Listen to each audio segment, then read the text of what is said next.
Welcome to the Blind Apex Podcast, where amateur club racers tune in to get faster.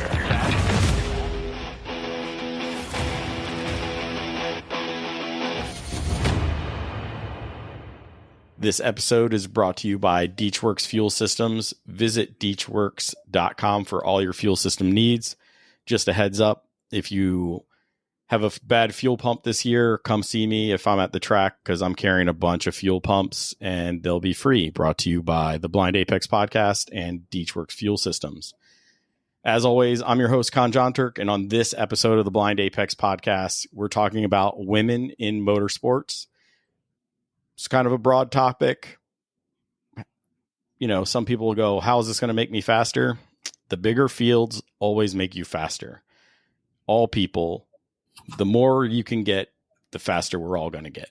So joining me, boba enthusiast, according from her content anyway, and the rest of her content, I think she's an above average foodie, female racer, mostly of German cars, which I don't approve of, but whatever. She'll get over that probably. Well, maybe I have to get over that. Her social media profile says she's an engineer, but I never see her post about work. So I'm starting the rumor right now that she's either independently wealthy or already retired. Christina Lam, welcome to the podcast. Thank you so much. And thank you for having me on the show. I've always been such a fan. And so I'm so excited to join you today. Oh, I didn't even know you listened, but I don't, we find these things out all the time. Man. Oh, yeah. Well, unfortunately, I didn't know where they came from, to be honest. I was like, okay, I'm going to start this podcast so I can learn. And if I get 50 listeners a year, I'm doing something right. And it's out of control, but it's well surpassed that. I see your logo on like so many people's social media, like after you interview them. And I'm like, wow, he's making his rounds. And I think that's awesome. Which means you're really getting around to the different series in club racing. And that's really cool. Yeah, we try. Everybody's got a different perspective. Everybody's got something to share. And I think it's important that everybody does share. We sort of click. We get a little clicky in the paddock. And so we can break out of your clicks.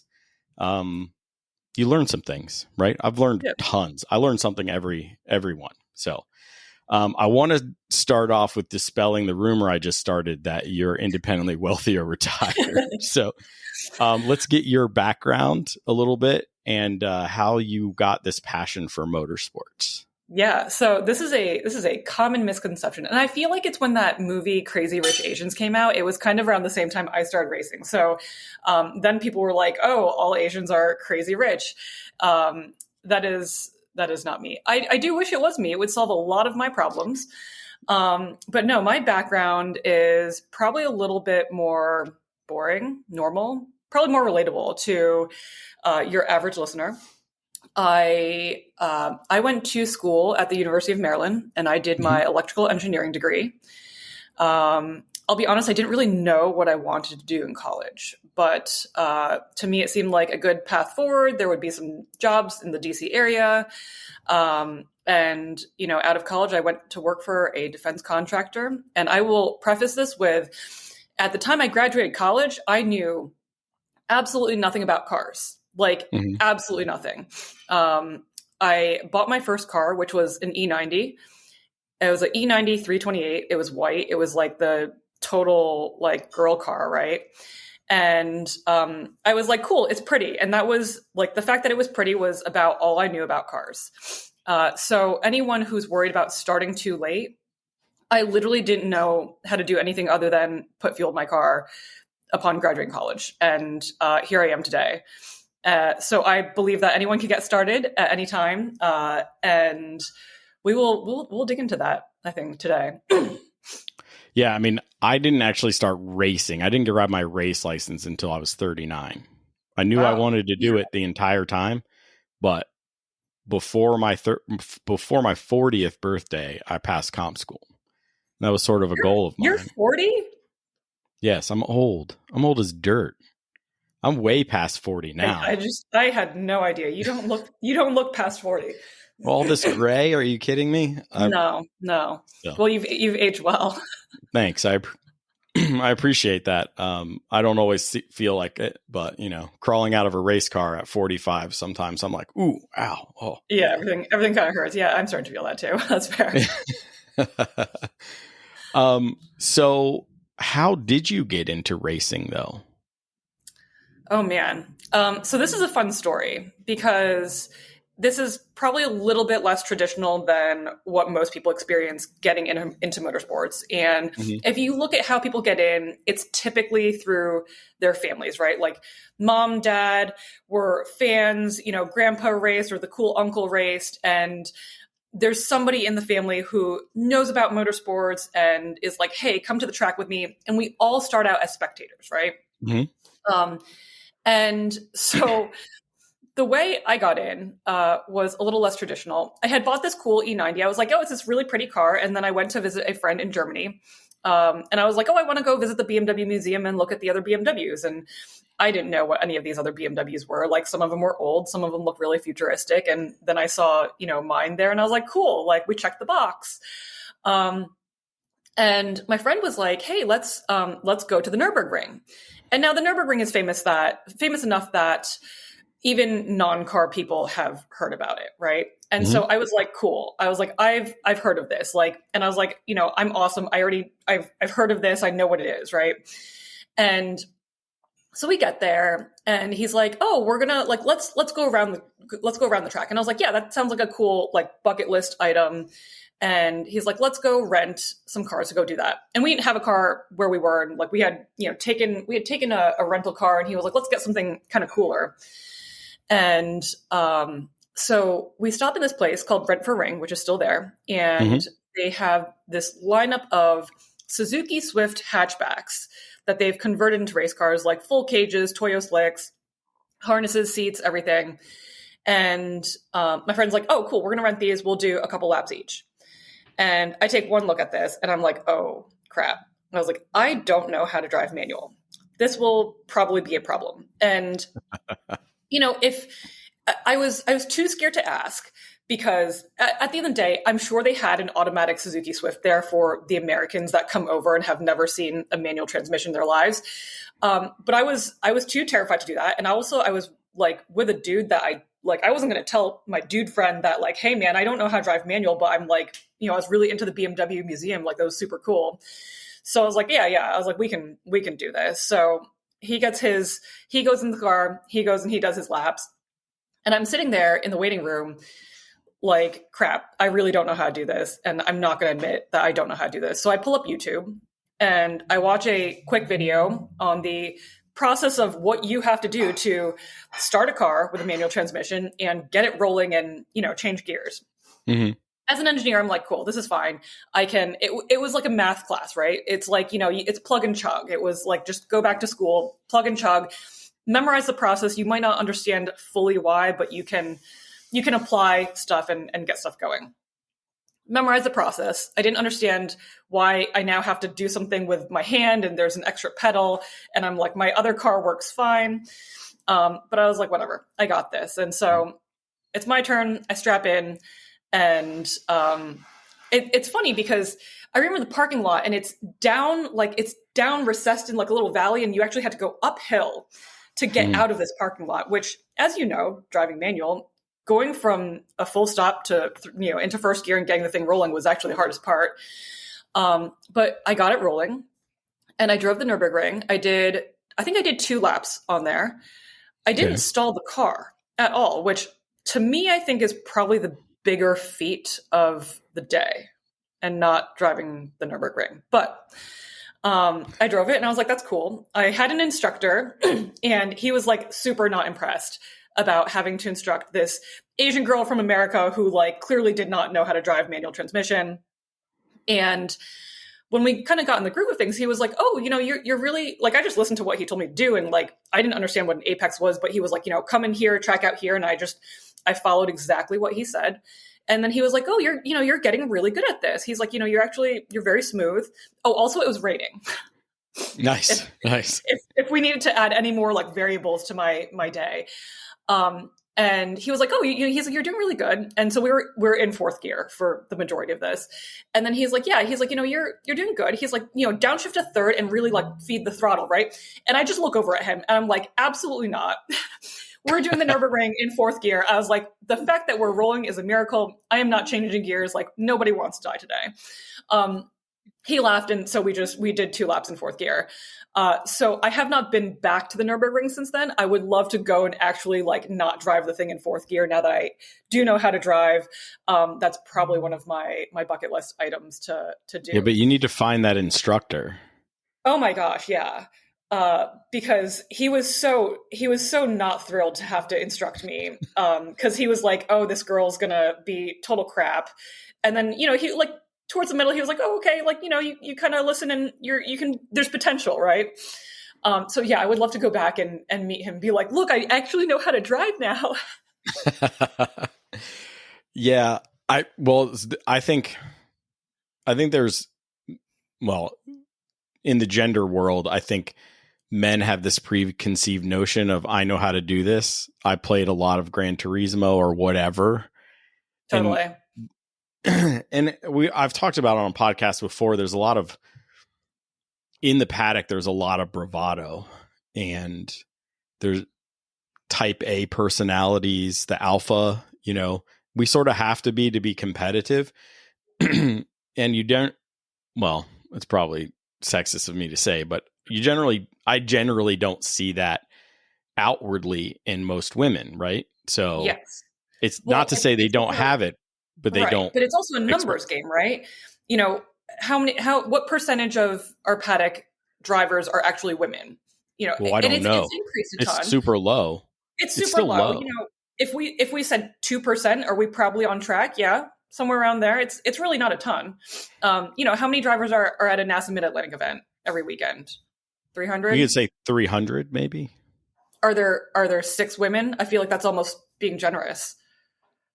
Yeah, there's 6 women drivers. Yeah, there's probably 2 I know racing, and then maybe 4 in HPDE. Okay, it's definitely not. It's not demographically equal to the world, right? Where it's definitely basically a 50-50 split, right? So there are those men who are quieter and they don't have that type A outgoing, bro personality. But it's a numbers game with women. I'm sure there are women like that, but if there's only 6 women in the paddock compared to 294 men, you're just not gonna see that.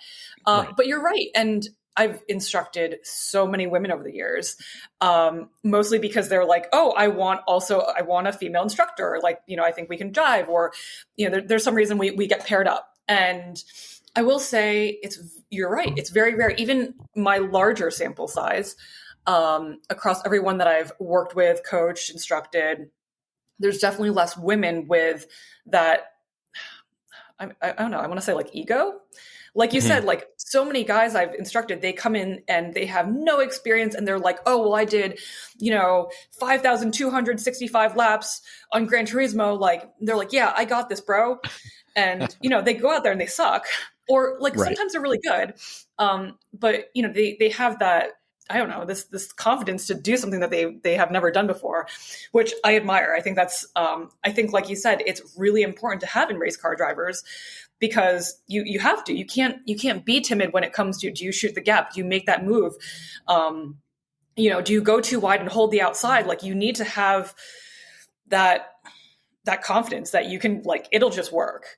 And I think like that personality is like, you do need a little bit of that to get that person to be really fast and make a really great race car driver. But I think you can learn that. Absolutely. It can be taught. I would rather teach someone who's timid and, is just open to learning and has no ego and is coming in with a blank slate. I'd rather start with them than deal with someone who's like, yeah, I have all this experience street racing, and they come in like they know everything. It's just it's an ego mentality where, how open are you to learning? How open are you to learning? And like you said, you go to the track every day, you learn something from somebody new, even though you've been doing this for years now. You learn something from somebody, and that's how it should be. Like, even when I go to the track today, I still learn something from somebody every time I go. And it doesn't necessarily have to be someone who's better than me, faster than me, whatever. Like, the whole goal is in life, I think too, is that you should constantly be learning. Constantly be learning and be open to learning. The minute you stop learning and you say, hey, I've achieved everything there is to know about motorsports or my area of study, that's when you've now stagnated and you will no longer ever be on top, because you've declared that you're the best, and there's always something more to learn. Technology is always evolving. We're always learning more about every single subject out there. No, absolutely. Absolutely. And if you declare that you're ripe for the people that are right behind you to just gap you by miles, you'll show up one weekend thinking you're going to P1, right? Yeah. Because you're the best. And then you're going to be like P5 because the world is going to pass you, because everything's going to click for a certain amount of people. And then you'll probably quit. Yeah. And we see it all the time, right? Yeah. Oh, I mean, we see it not every event, but at least yearly, you see people who are like, I made it. I've done it. Yeah. Usually they've met some goal and they don't know how to set the next one, even though they're still in P1. And that's a challenge. It is. Yeah. So the paddock in general, the count is very low. Okay. And we're digressing, but in the right way. But I want to get back to some of the things that you're working on. Maybe we'll get to that later. Yeah. But you said, that you have this different sample size because you are a woman, you instruct, and sometimes you get asked, or sometimes you just get paired with women. What are some of the challenges that maybe you learn in conversation with them that are either keeping them from the track, keeping them from coming consistently, or keeping them from committing full time to something that's a passion? Maybe it's not a passion. Maybe they're just trying it. I don't know. So can we dive into that a little bit? Yeah. Oh man, there's a lot of layers to this onion though, man. Yes. So in terms of women getting out there and finding the time to do it, this kind of goes back to like how our households are structured here in America, where at the end of the day, it's still more common for the woman to take on more childcare, more household stuff. And at the end of the day, I think there was a study done where men end up choosing hobbies that take them out of the house. And women, because of their roles in the family, how they more often take on the childcare aspect or the homemaking aspect, in addition to also having a full career. They end up choosing hobbies that keep them at home just for convenience. So I think a big part of it starts there. I don't know how to fix that, right?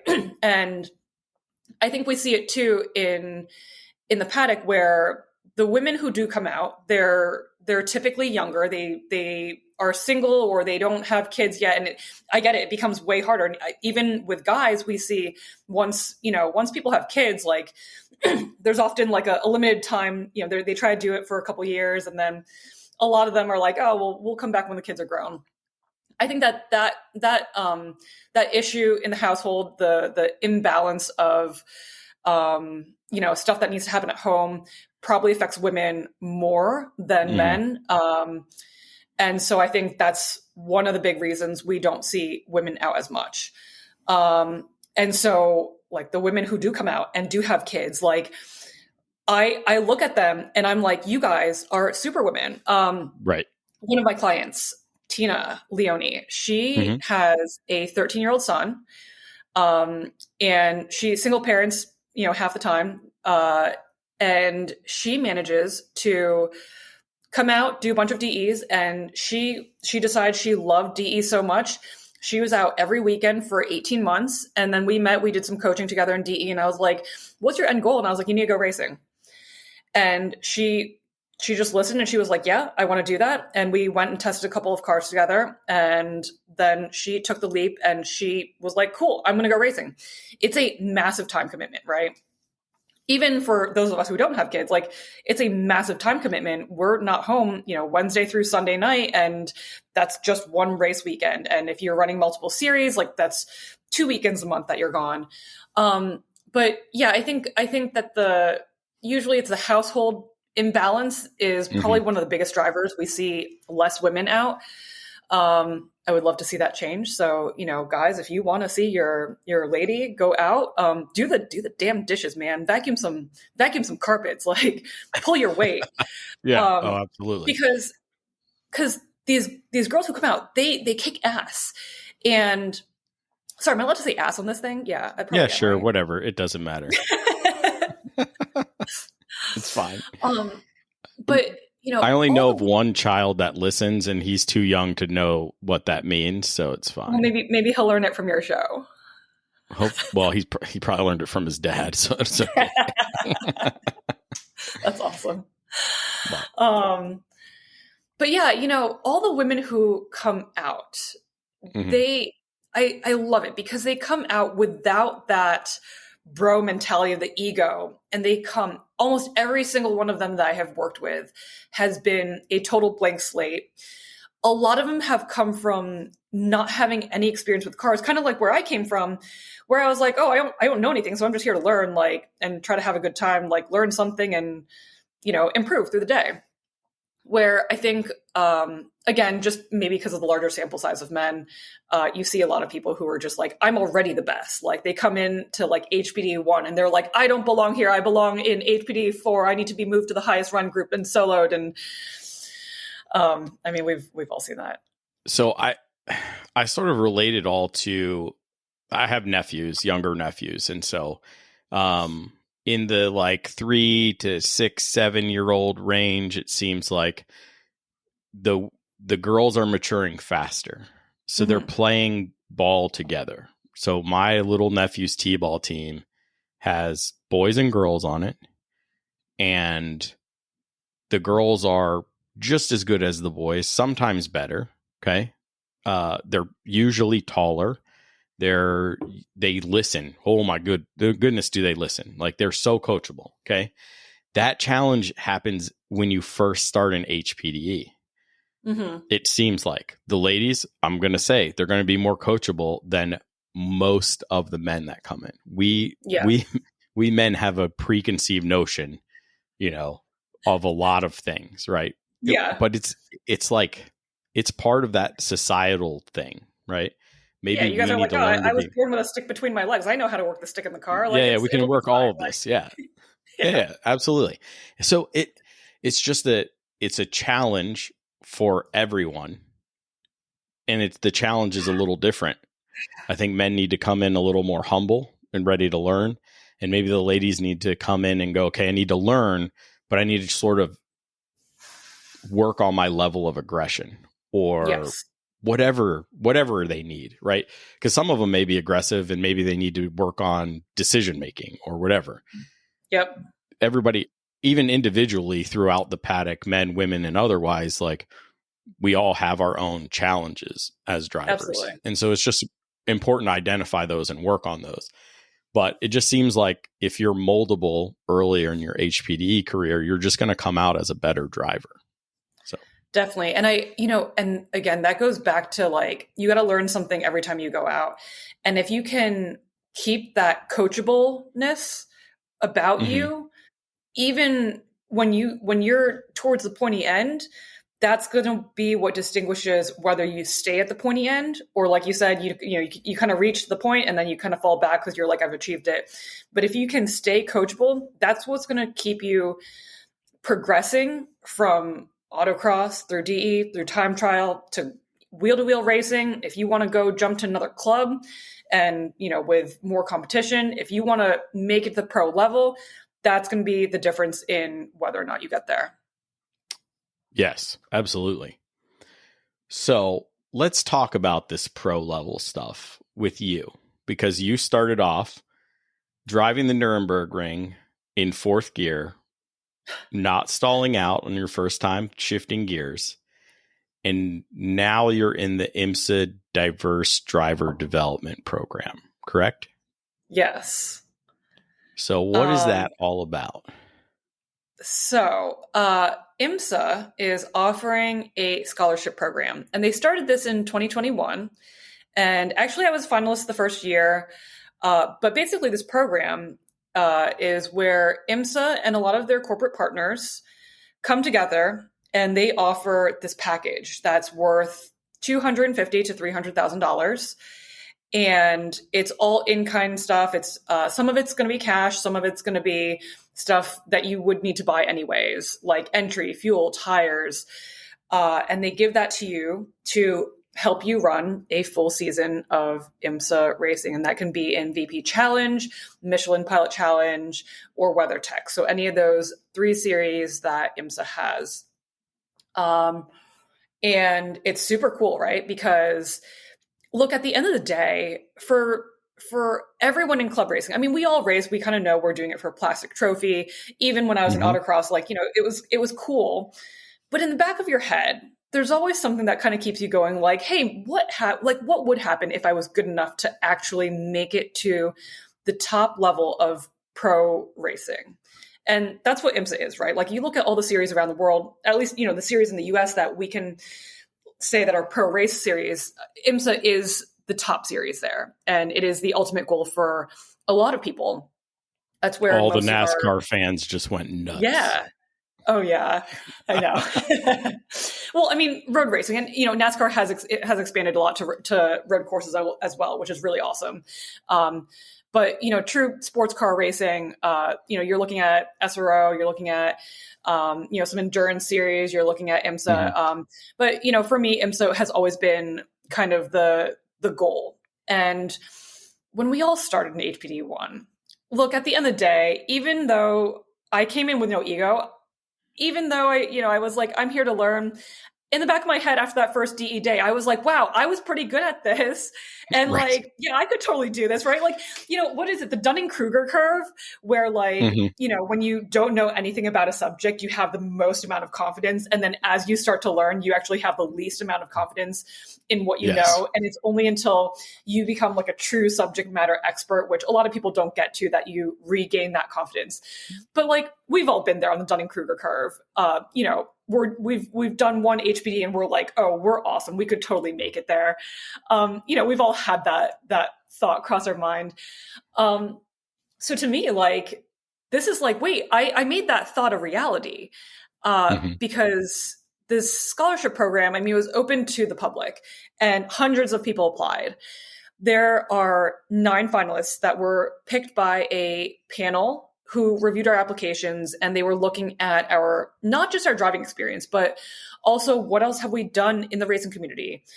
I know you said that I'm too much into the BMWs, but I did own a race team with 2 Hondas. I don't know if you know that. Yes, I know. I had two of the factory HPD cars, so I did do my time, screaming Honda challenge. Yeah, but it didn't stick. I saw you in an Audi with, a bunch of folks, and it's just, I am partial to the German stuff. So yes, I did do the Audi. The Audi R8 was super badass because what other GT4 car has a V10 in it? I mean, right. That thing is cool. And I did go to, JDM routes last year. I raced an NSX GT3 Evo. That was cool. So yeah, dabbling in the JDM world here and there. It's a good time. Come back to us. And you know what? There's a very real possibility that I might. So this scholarship program, it gives me, all these tools to put together a program to run IMSA next year. And right now I'm working with a couple of teams talking about how to put a real program together, talking with 2 teams. One is a TCR team. It's Victor Gonzalez's team that he's got a 2-car Hyundai Elantra TCR team. And I've known Victor since, like, he also came from HBD and like had a bunch of their factory cars. So like I've known him since he did that. And like we had Hondas together. But so, yeah, I mean, I might be in a Hyundai. I'm also talking to a team putting together a GS program, and they have a Supra. So I mean, it's like a faux BMW, right? Like, but it's It's JDM, right? It's a JDM BMW, It's a JDM BMW, yeah.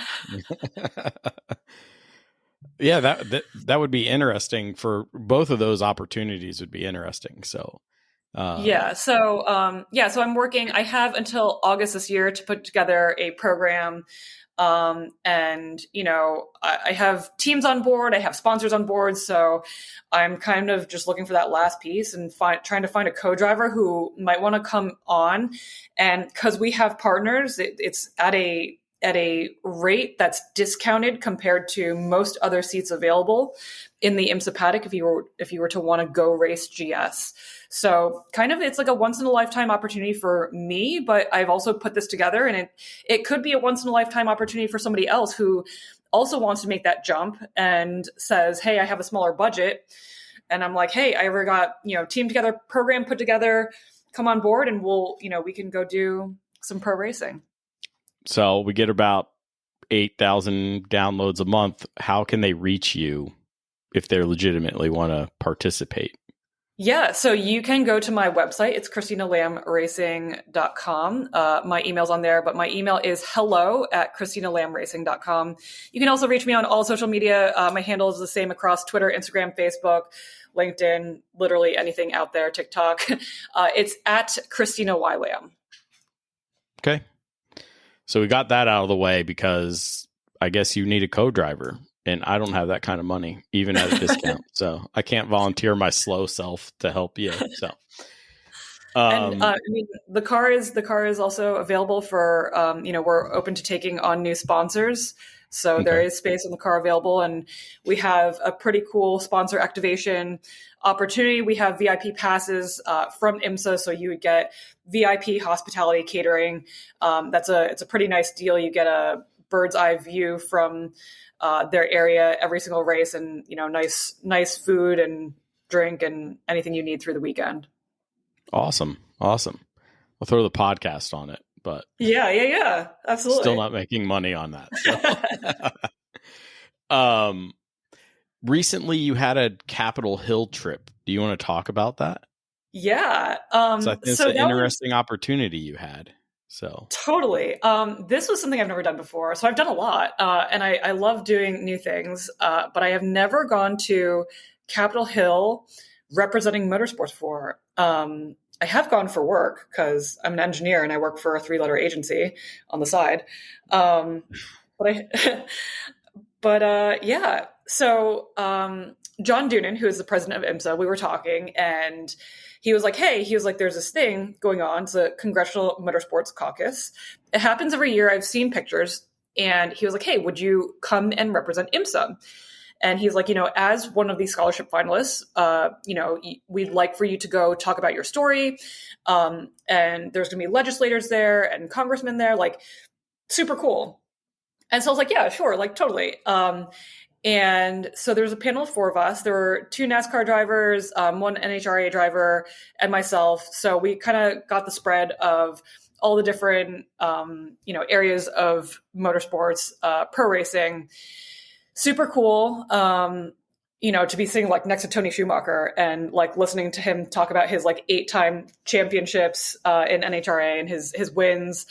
And I was able to represent IMSA and really highlight what they're doing with their diverse driver program, the scholarship, my roots coming from autocross and really making it from the grassroots level to now competing at the highest level in motorsport.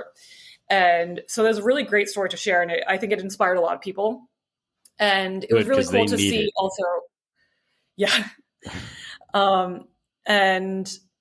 We talked too about sustainability in motorsports, right? Because we have all these EVs and hybrids on the road, and, where are these car companies drawing their inspiration from? And like, what are people inspired by? They're inspired by the race cars. If you go to NASCAR, you go to, IMSA, all these cars are based off production cars, right? Even the tube chassis cars, they hang a body that people can recognize, whether that's the Tundra or the Camry. It all has to comes from top down, and it comes from racing. And so, the motorsports world has really been looking into sustainability as well. And that's why a lot of like the Porsche race cars, like the LMP cars, are now hybrids or electric. And, you look at the BMW prototype cars, all of those are now pushing a lot of that new sustainable technology. In addition to that kind of stuff, and I think we're going to see more and more of that. We had a big stink, right, when they moved from V8s to turbo inline V6s, sixes, right? Oh, inline sixes. Okay. Yeah, it's like we're used to it now, and it is the way of the future because we need to have more sustainable practices, and we need to move away from just the gas guzzling fuel. And look, is there always going to be a place for that? Totally, but look at the way the average car consumer is buying stuff. Every single manufacturer out there now has an EV or a hybrid that that is now their bestseller. And we try to have those sustainable practices in the paddock as well. Safety Clean does something really cool in the paddock, in NASCAR and IMSA, but they do something where they fully recycle all of the fluids. So the fluids that come out of a race car, the oils, the transmission fluids, the diff fluids, they all come out. Safety Clean collects them at the track. They then go back, they recycle every part of that. And they, put that through their process, and they recycle them back into oil and diff fluid. Like it goes through their process, and we recycle these things. We put them straight back into the same race cars. And so it's this nice closed loop system where we don't have to create any more waste. And so we're really promoting a lot of that. There's a lot of sustainability in the paddock as well, not just on the car side. At IMSA, at Laguna Seca, they had solar panels on top of the hospitality tents. And these solar panels, they didn't advertise this. I was just talking to one of the guys working there, and he told me about this. And I was like, you guys should put this out there. But they had solar panels on top of all the hospitality tents. And those solar panels then charged the Hyundai has like these two little SUVs that they were using as pace cars. And those solar panels kept those pace cars completely charged all weekend long to be used for all of the races. Because it was a Hyundai track. And so I thought it was super cool. And again, it's just sustainability in small ways, and we're going to watch that grow in the paddock. I'm sure we're going to see teams start to do that kind of thing, solar panels on their trailers, to, power their trailers and power their tools, that kind of stuff. So we're definitely seeing at the highest level, and I think it's super cool to watch that trickle down. Yeah. So you talked about the inspiration that manufacturers are getting from motorsports and their EV platforms that they're building. The other thing is motorsports is pushing the solution to EV fires, right? Yes. I live in rural Virginia. My local fire department cannot legitimately handle an EV fire. Yeah. You have to run it. Yeah. I mean, even in the city, they can hook up, but they're going to use so much water to contain it, not put it out, just to contain it. Right? You keep it cool enough to burn itself out, okay? And not catch everything else on fire. The motorsports world is working that solution because you can't run them on track without that solution. Right. And I think that's missed, right? That direct application to safety on the streets is ignored. And that's a huge part. We, not me. I don't push technology. I just run a race car. Right. But the professional level race organizations and teams are pushing the technology in these cars and the safety around it. And I think they miss that part sometimes because I've had to write Congress people over that because I see something ridiculous that they say that's quoted in the post or whatever. And I'm like, hey guys, that's wrong. You need to think about it. Think about it in this direction. Right. And I think that's really missed. So, but I think that's an awesome opportunity that you've gotten to represent IMSA, but also to represent all of us little people, right? All of us amateurs that were out there, because you're making the step forward that we all wanted to at some point. I don't want to anymore. It's too expensive for that. But you thought about it at one point, right? Like, oh yeah, but I was 20 probably back then. So, well, actually, earlier than that. I think I was 5 years old. I'm sure my mom saved it. It's probably in a box somewhere, but it was like, what do you want to be when you grow up? And I wanted to be president, a police officer, and race car driver. So I got like, I got some of it done. Yeah. So, and I'm not running for office. So look, you still got time. I mean, I'm not getting political here, but could do a lot better. Anyway. Yeah. So these are awesome opportunities that you're being given. And we talked about some of the challenges, but what are some of the organizations that you're working with to help promote women, encourage women to be at the racetrack and make it a more sustainable adventure or potential hobby for them? Yeah. So I feel like any organization that I work with, I do try to seek out the women and try to make an impact in whatever organization I work with. I did work with Skip Barber Racing for several years where I was coaching a lot of people. And, I feel like I made a positive impact for the women who came through that, where we were paired together and they came out of their shell a little bit more and they had a really great experience there. I'm a real big proponent for women in STEM. Right. So I did electrical engineering. I know that, basically, I feel like in my life, I've chosen a lot of paths where women are really the minority, right? Like I did electrical engineering where I was one of 3 girls in my class. And then I got into motorsports, which, like we talked about the numbers earlier, there's like 2% women in the paddock who are actual drivers. So I've always loved working with school groups that I try to do outreach programs with them where they're interviewing and trying to get any women who have been successful in STEM to then come and speak and share our career paths.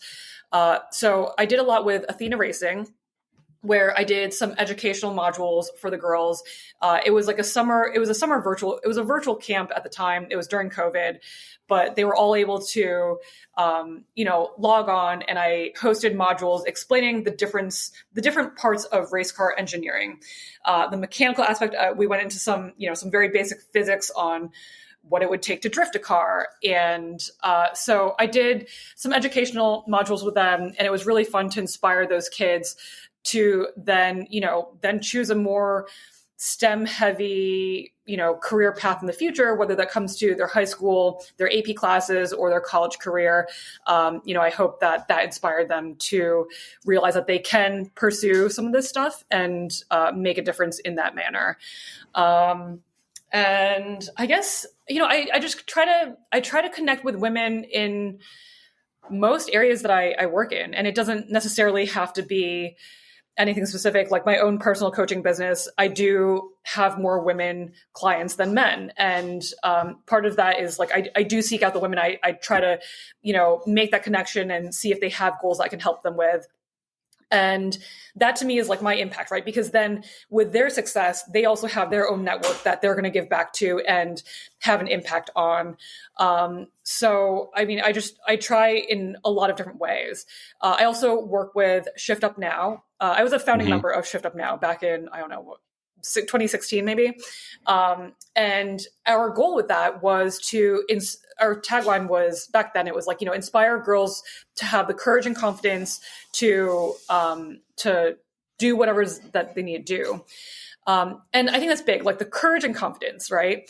Because like boys, you're used to them like doing whatever. And like, just like you said, they're rowdy and they just go headfirst into it, where girls are maybe a little bit more reserved. And I think that's changing, but part of that is like, I grew up with the stereotype of, hey, you need to grow up, be a nice housewife and learn all these cooking skills. And this was your plan. Obviously I've, not followed that plan at all, but, we need to start inspiring girls from when they're so young that it's normal. Like, it's only to the point that we don't have to talk about women in motorsports have we actually made it in terms of equality and representation. But until we make it to that point where we don't have to talk about we do have to talk about it. And it is something that we have to put energy into and really highlight. And so I'm really glad that you're highlighting this in this episode. I'm really glad that there are organizations like Shift Up or, even IMSA's doing this to promote more diversity. But my role in Shift Up, I was a founding member, and our goal was to build a race team that could have more women on it. And we had our original name was actually The Women because we weren't very creative. But we evolved from that. But, we want to create these opportunities, and we want to inspire that courage and confidence in girls so that we get them started in an early age, and, we kind of set the tone for, hey, this is how you should be. You could be approaching a lot of what you do in life. Like, go head first into it, like have these opportunities. Cause I do wish I had gotten started in racing 10 years ago, right? Like 10 years prior. Right. It would have made such a difference. But we want to create these opportunities for women, girls, to at least try it. Like, try it. If you don't like it, do something else. But a lot of them will really love it. And it's so much harder. Like we said in the beginning of the episode, women are naturally going to end up, especially if they're married with kids, they're going to naturally end up choosing things that keep them at home more often just because of the childcare aspect. But, we want people to get out there and try it before they get to that point of like, hey, I don't have time in my life.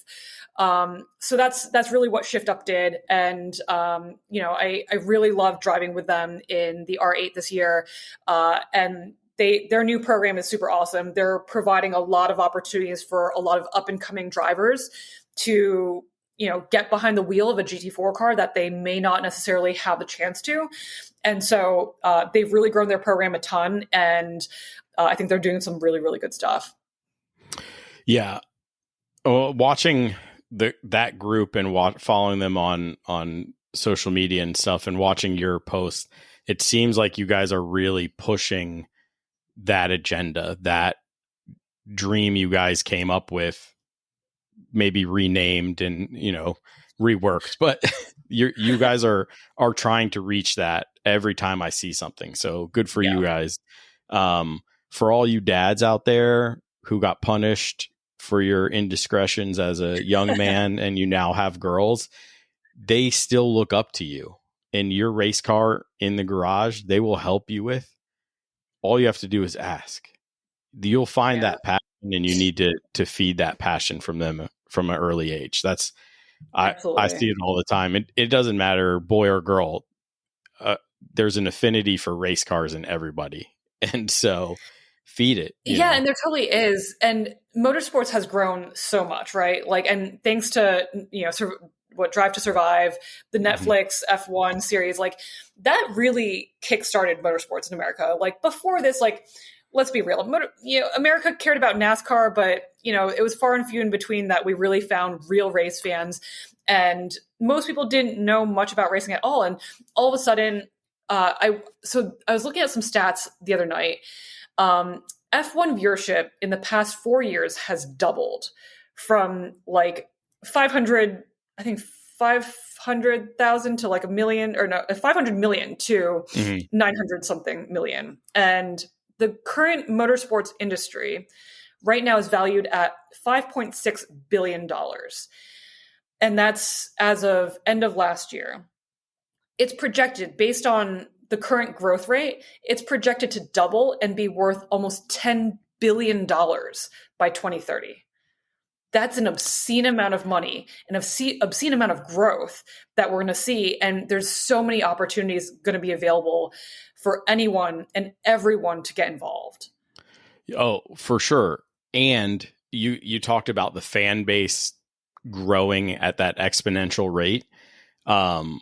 There were, in the podcast world, there are very specific. There's a group of ladies who do an F1 podcast because they found it. I think they found it during COVID, and they're super enthusiastic about it. They love it. And then I think one of them actually quit to go racing. She that's quit awesome. the podcast to go racing. I can't remember the name of it. That's terrible of me. But the amount of people, it didn't exponentially grow for men. It grew for everyone, right? Yes. And the opportunities are there. if you want them. Yes.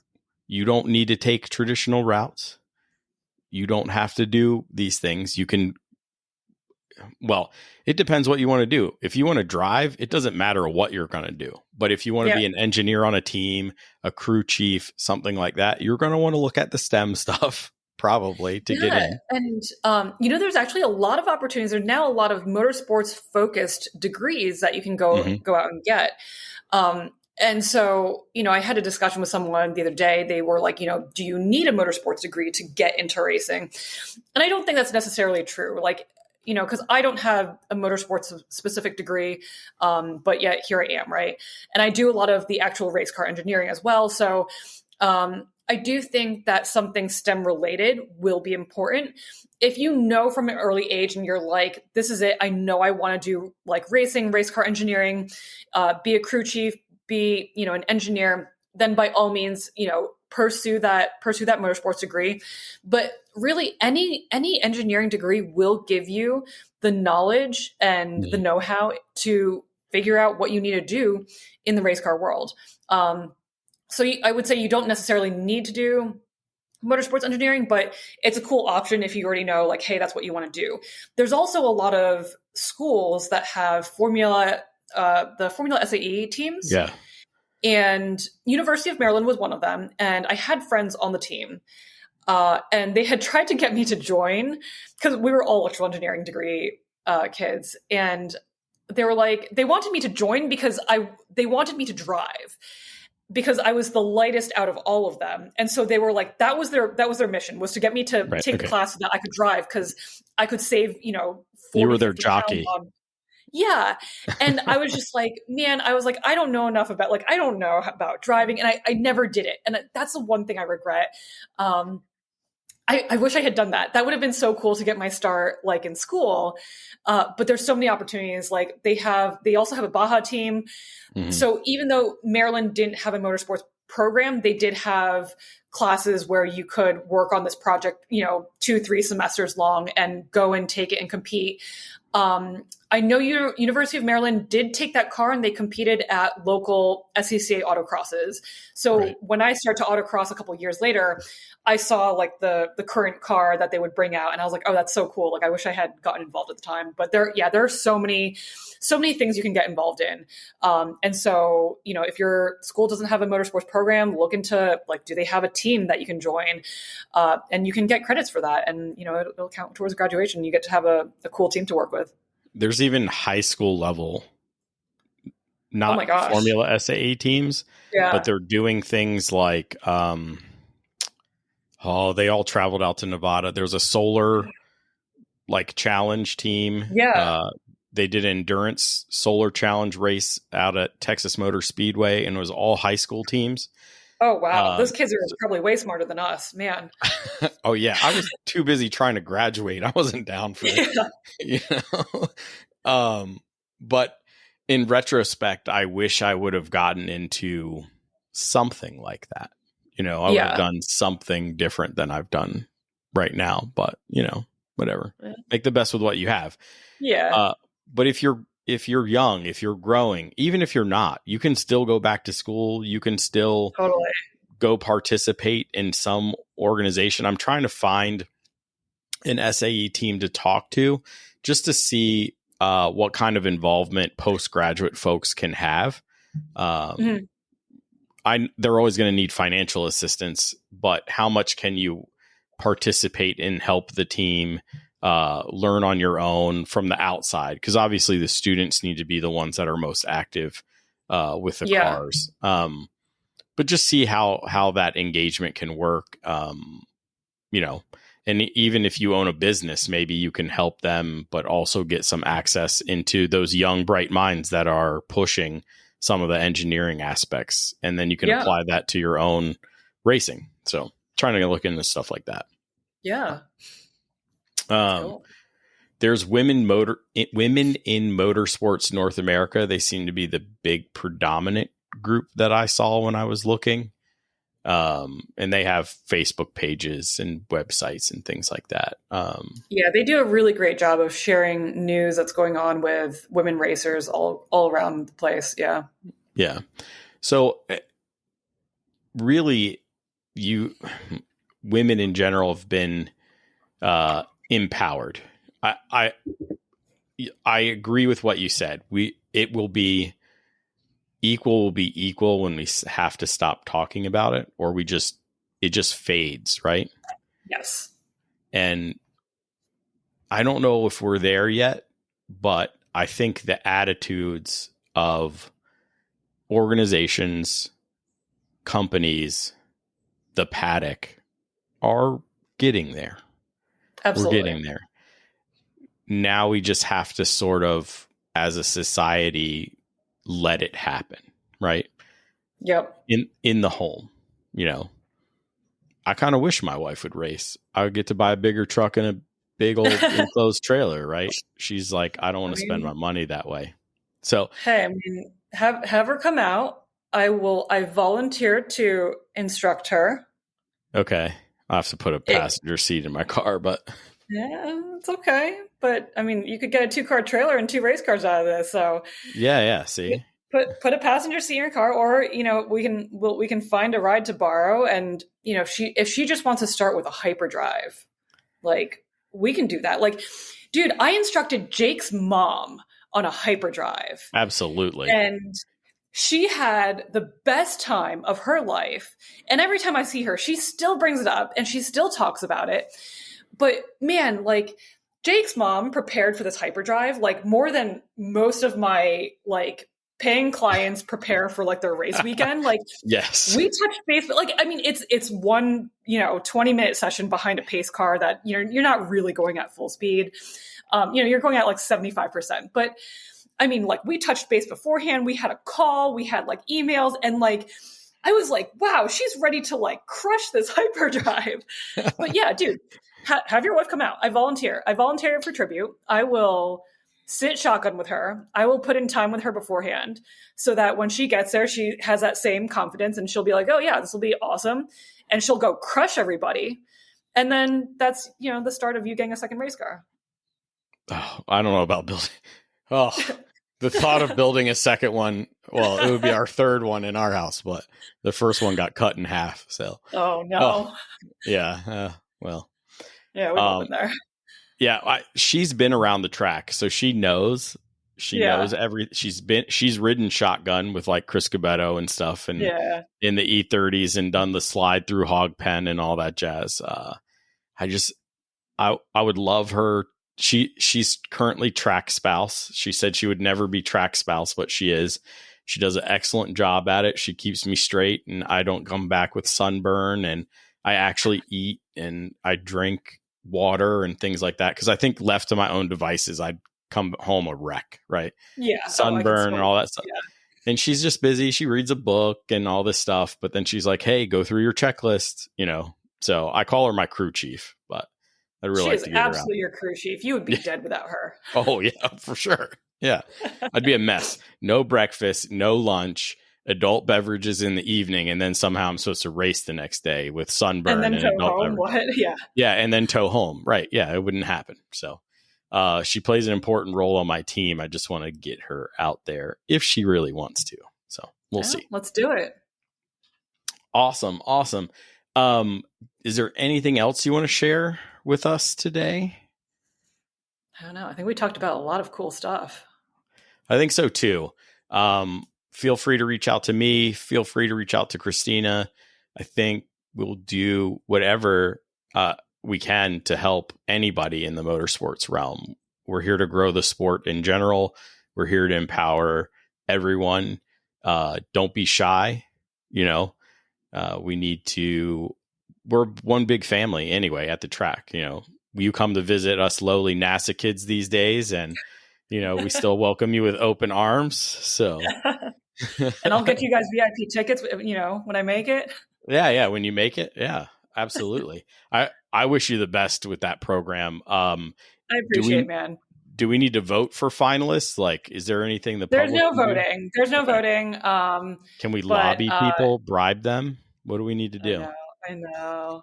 No, I got to find, I'm pretty much on the final piece of the puzzle.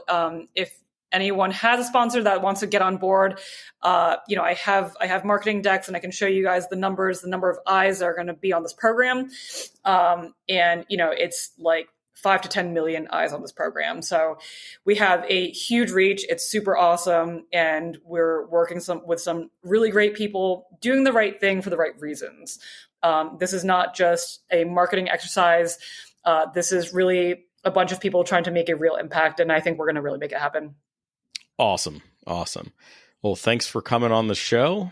I enjoyed it.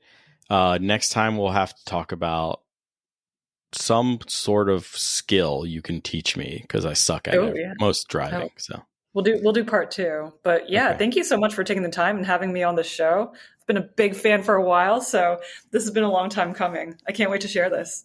All you had to do was tell me, hey, I want to be on the show. And I'd have made it happen. That's what I do. I love it. All right. Thank you again. Take care. Thanks. Until next time, keep working on yourself, keep working on the car, and let's get faster.